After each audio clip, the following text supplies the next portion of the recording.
ഇപ്പോൾ DCC president Martin George നമ്മളോടൊപ്പം തത്സമയം ചേരുകയാണ്. മാർട്ടിൻ ജോർജ്, തളിപ്പറമ്പിൽ സ്ഥാനാർത്ഥിയെ പ്രഖ്യാപിക്കാത്തത് CPM-ലെ ആഭ്യന്തര വിഷയങ്ങൾ കണ്ടിട്ടാണോ? അല്ല, ഞങ്ങൾ എവിടെയും സ്ഥാനാർത്ഥികളെ ഇതുവരെ പ്രഖ്യാപിച്ചിട്ടില്ലല്ലോ. അപ്പോ CPM-ന്റെ ആഭ്യന്തര പ്രശ്നങ്ങൾ ജില്ലയിലെ എല്ലാ നിയോജകമണ്ഡലങ്ങളും അവരുണ്ട്. ഇപ്പൊ ഇവിടെ കുഞ്ഞികൃഷ്ണൻ സ്ഥാനാർത്ഥിയായിട്ട് വന്നു കഴിഞ്ഞു. ഇപ്പോ എങ്ങനെയാണ് എന്താണ് ചെയ്യാൻ പോകുന്നത് ഇപ്പൊ പത്രസമ്മേളനം വിളിച്ചിട്ടുണ്ടെന്നാണ് മനസ്സിലാക്കുന്നത്. CPM മൊത്തം അസ്വസ്ഥയാണ്. അവര് സ്വജനപക്ഷപാതമാണ് അവർ നടത്തിക്കൊണ്ടിരിക്കുന്നത്, അഴിമതിയാണ് അവർ നടത്തിക്കൊണ്ടിരിക്കുന്നത്. പയ്യന്നൂരിൽ അഴിമതിക്കെതിരെയാണ് കുഞ്ഞികൃഷ്ണൻ സ്ഥാനാർത്ഥിത്വം പ്രഖ്യാപിച്ചിരിക്കുന്നത്. അതുപോലെ തളിപ്പറമ്പിൽ സ്വന്തം സംസ്ഥാന സെക്രട്ടറിയുടെ ഭാര്യയ്ക്കാണ് അവിടെ സീറ്റ് കൊടുക്കുന്നത്. ഇത് CPM നേതാക്കന്മാരുടെ മക്കൾക്ക് ജോലി കൊടുക്കുന്നത് പോലെ, അല്ലെങ്കിൽ ഭാര്യമാർക്ക് ജോലി കൊടുക്കുന്നത് പോലെ CPM ഇപ്പോൾ നേതാക്കന്മാരുടെ ഭാര്യമാർക്ക് നിയമസഭയിൽ സീറ്റ് കൊടുത്ത് സന്തോഷിപ്പിക്കുന്ന ഒരു സാഹചര്യമാണ് ഇപ്പോൾ കാണാൻ വേണ്ടി സാധിച്ചിട്ടുള്ളത്. അതിനെതിരെയാണ് ഇപ്പോൾ ഗോവിന്ദൻ വിമത പ്രഖ്യാപനം നടത്തിയിരിക്കുന്നത് എന്നാണ് ഞാൻ മനസ്സിലാക്കുന്നത്. അദ്ദേഹത്തിന്റെ പത്രസമ്മേളനം ഉണ്ട് എന്ന് പറയുന്നത് കേൾക്കുന്നു. ആ പത്രസമ്മേളനം കഴിഞ്ഞ് ബാക്കി കാര്യങ്ങൾ നിരീക്ഷിക്കാമെന്നുള്ളതാണ്.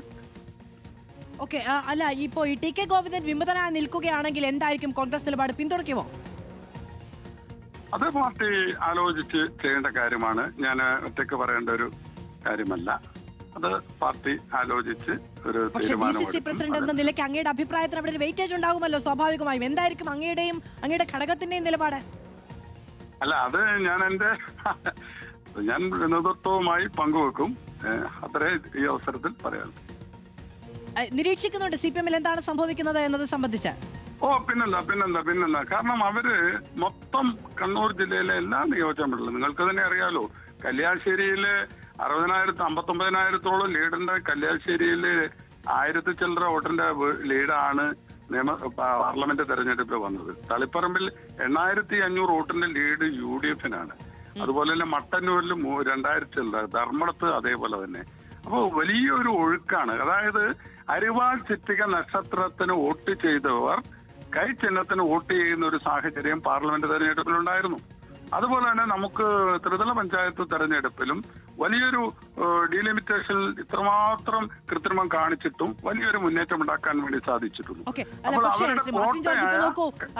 അങ്ങനെ TK ഗോവിന്ദന് പിന്തുണ നൽകുക എന്നൊരു തീരുമാനവും അത്ര പ്രായോഗികമായിരിക്കില്ല. ഇപ്പൊ അമ്പലപ്പുഴയിൽ ഉണ്ടാകുന്ന സാഹചര്യം കണ്ടല്ലോ. ഇന്നിപ്പോ ജോബിന്റെ രാജി അടക്കമുള്ള കാര്യങ്ങൾ നിങ്ങൾ വീണ്ടും ഫേസ് ചെയ്യേണ്ടി വരും അങ്ങനെ ഒരു തീരുമാനമൊക്കെ എടുക്കാൻ പോയാ.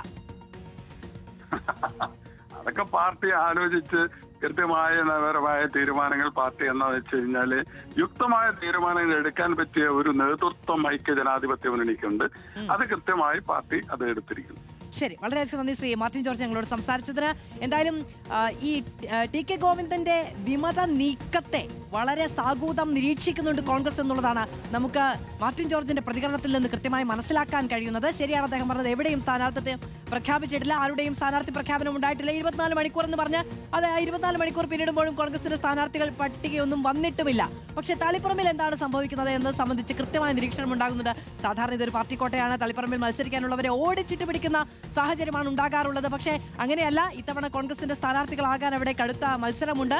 TK ഗോവിന്ദൻ അങ്ങനെ വിമത സ്ഥാനാർത്ഥിയായി UDF പിന്തുണയ്ക്കാൻ തീരുമാനിച്ചാൽ UDF-ന് അമ്പലപ്പുഴയിലേതിന് സമാനമായ ചില തലവേദനകൾ ഉണ്ടാകുമോ എന്നുള്ളതും ചിന്തിക്കേണ്ടതാണ്. എന്തായാലും വളരെ രസകരമായ ഒരു രാഷ്ട്രീയ മാറ്റമൊക്കെയാണ്, രാഷ്ട്രീയ ചുറ്റുപാടുകളൊക്കെയാണ് തളിപ്പറമ്പ് കേന്ദ്രീകരിച്ചും ഉണ്ടായിരിക്കുന്നത് എന്നുള്ളത് കൗതുകമാണ് ഈ ഇലക്ഷൻ കാലത്ത്.